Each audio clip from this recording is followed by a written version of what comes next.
आपके साथ विभा उपाध्याय और बुलेटिन की शुरुआत इस वक्त बड़ी खबर के साथ। खबर राजस्थान के पाली से आ रही है, जहां सूर्यनगरी एक्सप्रेस पटरी से उतर गई है।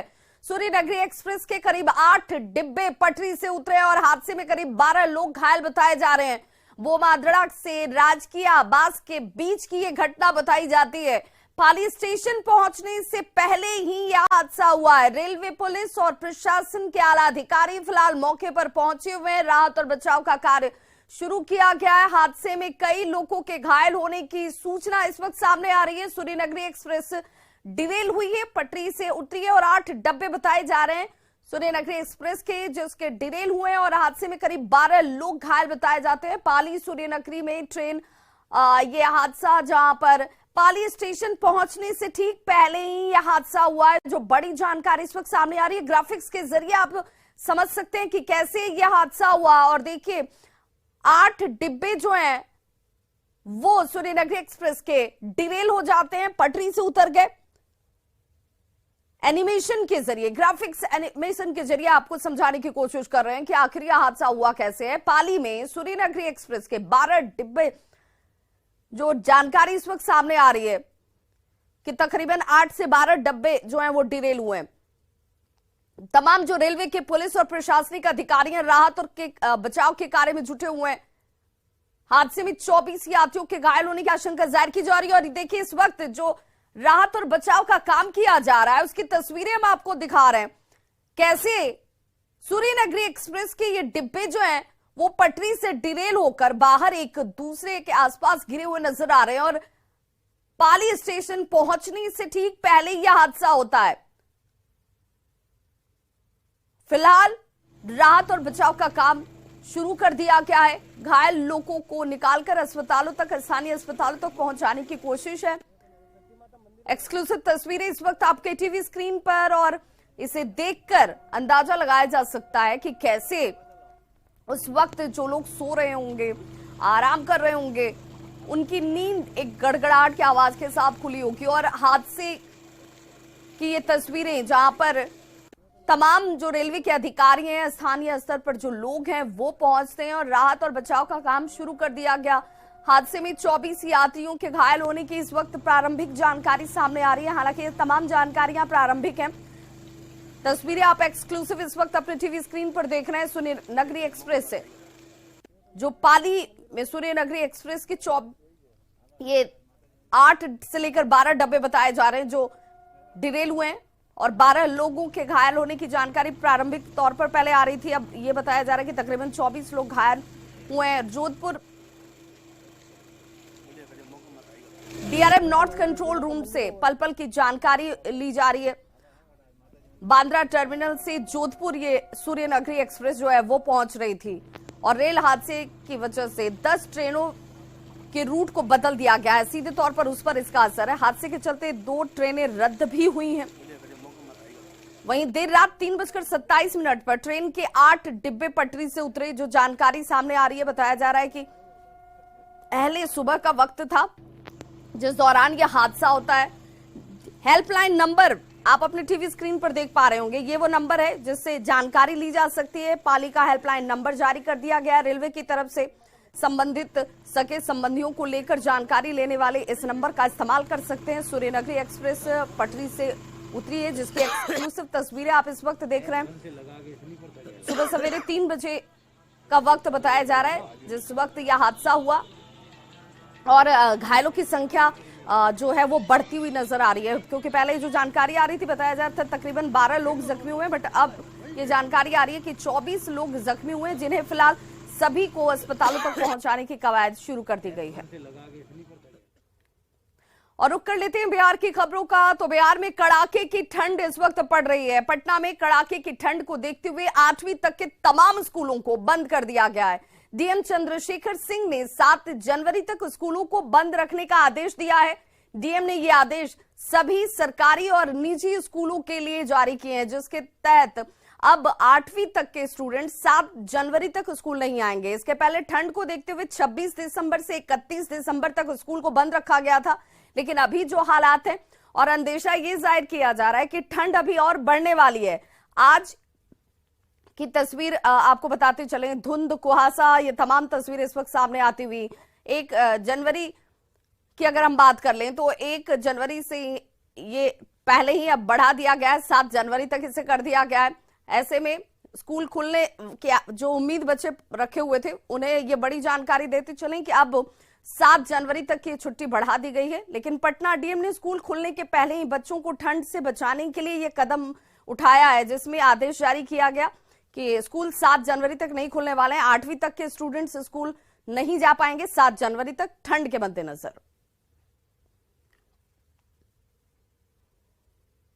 नए साल में पूरा बिहार कड़ाके की ठंड की चपेट में है। मुंगेर के जमालपुर की बात कर लें तो ठंड से बचने के लिए प्रशासन की ओर से कोई इंतजाम नहीं किए गए।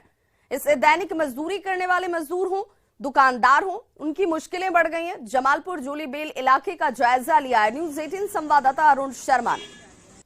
पिछले कुछ दिनों से बढ़ते ठंड ने कनकनी बढ़ा दी है। आलम यह है कि अब लोग जो अपने घरों से निकलते हैं तो उन्हें ठंड का एहसास काफी ज्यादा होता है। लेकिन उन लोगों का क्या जिनका जीवन रोड पे ही व्यतीत होता है, जिसमें डेली काम करने वाले लोग आते हैं या टोटो तथा अन्य वाहन चलाने वाले जो है वो आते हैं, तथा जिनका चौक चौराहों पे छोटे छोटे सी दुकानें हैं, उन लोगों को काफी इस समय में दिक्कतें होती है। हालांकि अभी तक जिला प्रशासन ने किसी भी चौक पे जो है अलाव की व्यवस्था नहीं की है। ठंड की क्या स्थिति है अभी? इधर पिछले कुछ दिनों से काफी ठंड बढ़ गई है, जिससे काफी परेशानियों का सामना करना पड़ रहा है। और हर साल की भांति इस साल भी अभी तक प्रशासन की तरफ से कुछ सहयोग, जैसे अलाव की व्यवस्था, लकड़ी हो, कुछ भी व्यवस्था अभी तक नहीं किया गया है। इसलिए उनसे अनुरोध है कि उनकी उचित व्यवस्था करवाया जाए। ठंड तो आज से बहुत ज़्यादा बढ़ गया है और इसके देखते हुए हमारे डीएम साहब को यहाँ अलाव का, आग का व्यवस्था, लकड़ी वगैरह का व्यवस्था गरीबों के लिए करना चाहिए। अब स्थानीय लोगों के साथ लोग भी जो है अब ठंड से बचाव के लिए चौकों पे अलाव की व्यवस्था की मांग करने लगे हैं, ताकि आने वाले दिनों में जो ठंड और बढ़ेगा उससे जो है आम लोग निजात पा सकें। अरुण शर्मा, न्यूज़ 18 मुंगेर। लोकसभा और विधानसभा चुनाव में अभी काफी वक्त बचा हुआ है, लेकिन बिहार में बदले समीकरण के बीच नए साल में भी नेताओं के पाला बदल के दावे पर सियासत खूब हो रही है। पूर्व डिप्टी सीएम और बीजेपी नेता तारकिशोर प्रसाद ने इसी दौरान एक बड़ा बयान दिया और जेडीयू के कई सांसद बीजेपी के संपर्क में ये कह दिया है जल्द ही वे बीजेपी का दामन थाम सकते हैं, क्योंकि नीतीश कुमार ने राहुल गांधी को विपक्ष का पीएम पद का उम्मीदवार मान लिया है, जिसे लेकर जेडीयू के कई सांसद अब अपने करियर को लेकर सशंकित हैं। तारकिशोर प्रसाद के इस बयान पर महागठबंधन के नेताओं ने एक सुर में निशाना साधा और कहा कि तारकिशोर प्रसाद दिवा स्वप्न देख रहे हैं, पहले वे अपनी ही पार्टी को बचा लें, वही बहुत है। सीधा सवाल है, क्या भाजपा के संपर्क में जदयू के सांसद और विधायक है? क्या 2024 में जदयू के सांसद और विधायक भाजपा का दामन थामेंगे? नहीं, निश्चित तौर पर अभी सामने में अभी 2024 का संसदीय चुनाव है और जनता दल यूनाइटेड के कई सांसद भारतीय जनता पार्टी के संपर्क में हैं, क्योंकि उन्हें पता है कि हम जिस नाव पर चढ़े हैं वो नाव डूबना है, वो नाव का किनारा नहीं लगना है। लोग स्वागत के लिए तैयार है? नहीं, देखिए वो तो राष्ट्रीय नेतृत्व तय करेगा, लेकिन जो राजनीतिक परिस्थिति है मैंने उसकी उन बातों की चर्चा की है। बेचारे तारकिशोर प्रसाद जी उप मुख्यमंत्री थे, नेता प्रतिपक्ष भी नहीं बनने दिया, तो अब सुशील मोदी जी हों, विजय सिन्हा जी हों, तारकिशोर बाबू हों, हर कोई इसी प्रतिस्पर्धा में लगा हुआ है कितना खिलाफ बोले नीतीश कुमार जी के, ताकि कुछ पॉलिटिकल टीआरपी मिल सके। हमारी पार्टी हमारे कुनबे की चिंता करने से बेहतर है अपनी पार्टी के विषय में सोचिए। 2022 में सरकार से बीजेपी बाहर हुई, अब बीजेपी के आधे से अधिक विधायक बीजेपी छोड़ेंगे। अभी तो एक नेता राजीव रंजन जी उपाध्यक्ष ने पार्टी छोड़ी है, अभी तो शुरुआत हुई है। 2023 में तो बीजेपी का ताश की पत्ते की तरफ बिखरना तय है। भविष्य देखते हुए भाजपा का एक बहुत बड़ा धड़ा महागठबंधन के विभिन्न दलों के साथ संपर्क में है और ये बात भारतीय जनता पार्टी के तथाकथित बड़े नेता भी जानते हैं। इसीलिए अपने विधायकों को, अपने कार्यकर्ताओं को भारतीय जनता पार्टी तक रोके रखने के लिए वो इस तरह के बयान दे रहे हैं। नए साल के दस्तक के साथ ही बिहार में चुनावी रंजिश में खूनी खेल की शुरुआत हो चुकी है। समस्तीपुर में 2 गुटों में जमकर मारपीट हुई, जिसमें 10 से ज्यादा लोग जख्मी हुए हैं। मामला नगर निकाय चुनाव से जुड़ा हुआ बताया जाता है। तो वहीं सीतामढ़ी में एक युवक की सिर्फ इसलिए गोली मारकर हत्या कर दी गई क्योंकि उसने एक वार्ड पार्षद के समर्थन में वोट नहीं डाला। देखिए लोकतंत्र के रक्त चरित्र से जुड़ी हमारी ये रिपोर्ट।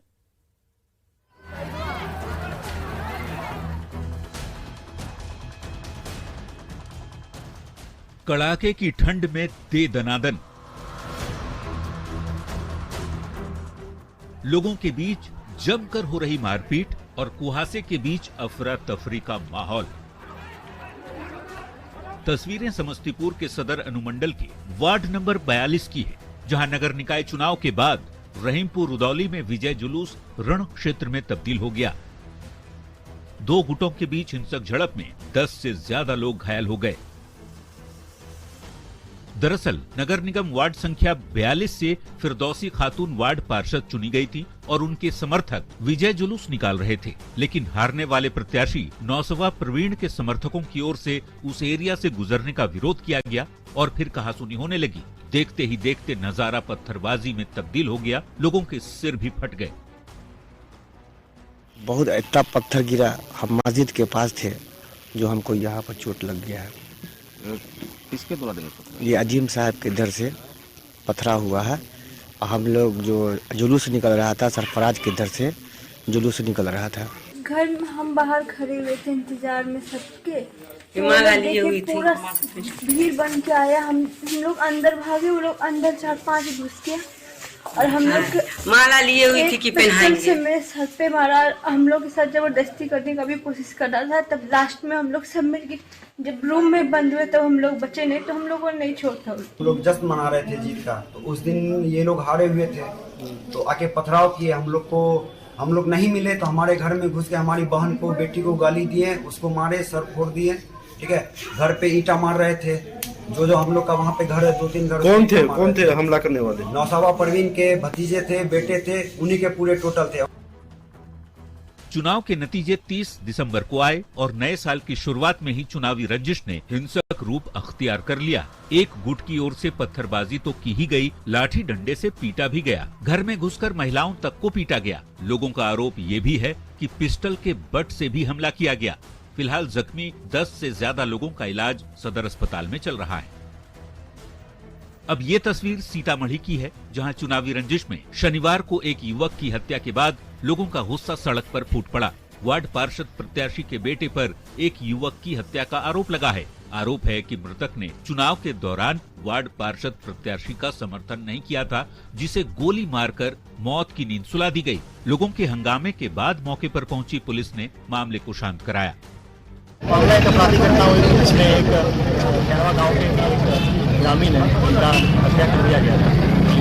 रात में कार्रवाई करते हुए एक अपराधी को गिरफ्तार किया गया है। बाकी 2 लोगों की गिरफ्तारी का प्रयास किया जा रहा है। ऐसी वारदातों ने लोकतंत्र के पर्व को कलंकित कर दिया है। एक बार फिर ये जगजाहिर हो गया कि चुनावी रंजिश खूनी संघर्ष में तब्दील होते देर नहीं लगती, क्योंकि इससे पहले भी पंचायत चुनाव के दौरान भी झड़प की कई हिंसक तस्वीरें आ चुकी हैं। जीते हुए मुखिया प्रत्याशी तक की हत्या कर दी जा चुकी है। न्यूज़ 18 के लिए सीतामढ़ी से राकेश रंजन और समस्तीपुर से मुकेश कुमार की रिपोर्ट।